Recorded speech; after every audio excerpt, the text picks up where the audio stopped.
ഈ ചൂട് സമയത്ത് കുടിക്കാൻ പറ്റിയ ഒരു ഡ്രിങ്കുമായിട്ടാണ് ഇന്ന് വന്നിരിക്കുന്നത്. വളരെ പെട്ടെന്ന് തന്നെ തയ്യാറാക്കാൻ പറ്റുന്ന ഈ ഡ്രിങ്ക് എങ്ങനെ തയ്യാറാക്കുന്നുവെന്ന് നോക്കാം. ഇത് തയ്യാറാക്കാനായിട്ട് ഒരു ഗ്ലാസ്സിലേക്ക് കുറച്ച് മുന്തിരി ഇട്ട് കൊടുത്തിട്ടുണ്ട്. അതിനുശേഷം കുറച്ച് പുതിനയില ഇട്ട് കൊടുക്കുക. പുതിനയിലയുടെ ഫ്ലേവർ നന്നായിട്ട് കിട്ടാനായിട്ട് പുതിനയില ഒന്ന് പിച്ചി ഇട്ട് കൊടുക്കുക. അടുത്തതായിട്ട് നമ്മൾ കുതിർത്ത് വെച്ച കസ്കസാണ് ചേർക്കുന്നത്. 3 സ്പൂണ് കസ്കസ് ഇവിടെ ചേർക്കുന്നുണ്ട്. കസ്കസ് നല്ല ജെല്ലി ടൈപ്പായിട്ടാണ് ഇരിക്കുന്നത്. ഇപ്പോൾ നന്നായിട്ട് കുതിർന്നിട്ടുണ്ട്. ഇനി അടുത്തതിൻ്റെ മെയിൻ ഐറ്റമായ കുറച്ച് മുന്തിരി ജ്യൂസ് ചേർക്കുന്നു. അടുത്തതായിട്ട് അരമുറി നാരങ്ങ നീര് കൂടി ഇത് ചേർക്കുന്നു. ഇനി ഇതിൽ മറ്റൊരു മെയിൻ ഐറ്റം കൂടി ചേർക്കാനുണ്ട്. 7up ആണ് ഞാനിവിടെ ചേർക്കുന്നത്. സോഡ വേണമെങ്കിലും ചേർക്കാം. സോഡ ചേർക്കുന്നവർ കുറച്ച് പഞ്ചസാര കൂടി ചേർക്കേണ്ടതാണ്. 7up ചേർക്കുന്നതിന് മുമ്പ് ഇതെല്ലാം ഒന്ന് നന്നായിട്ട് മിക്സ് ചെയ്തുകൂടെ കൊടുക്കുക. കുറച്ച് നേരം നന്നായിട്ട് സ്പൂൺ വെച്ച് മിക്സ് ചെയ്യുന്നുണ്ട്.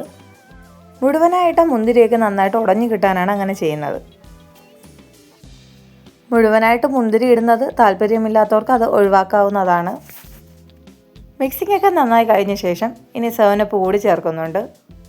7up കൂടി ചേർക്കുമ്പോൾ നന്നായിട്ട് പതഞ്ഞ് പൊങ്ങി അങ്ങ് വരുന്നുണ്ട്. നമ്മുടെ ഡ്രിങ്ക് ഗ്രേപ്സ് മൊജിറ്റോ തയ്യാറായി കഴിഞ്ഞു.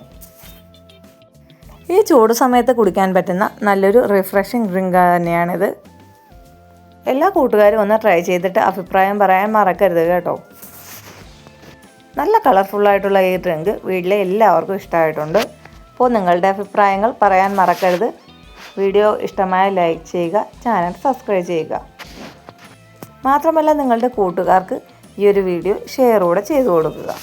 നിങ്ങളിതുപോലെ മൊജിറ്റോ കഴിച്ചിട്ടുണ്ടെങ്കിൽ ഏത് മൊജിറ്റോയാണ് കഴിച്ചിട്ടുള്ളതെന്ന് കമൻറ്റ് ചെയ്യാൻ മറക്കണ്ട കേട്ടോ കൂട്ടുകാരെ. വീട്ടിലെല്ലാവർക്കും ഇപ്പോൾ ഗ്രേപ്സ് മൊജിറ്റോയാണ് ഇഷ്ടം. നിങ്ങൾക്കോ? നിങ്ങളുടെ ഇഷ്ടം മൊജിറ്റോ ഏതാണെന്ന് കമൻറ്റ് ചെയ്യൂ. Thank you for watching.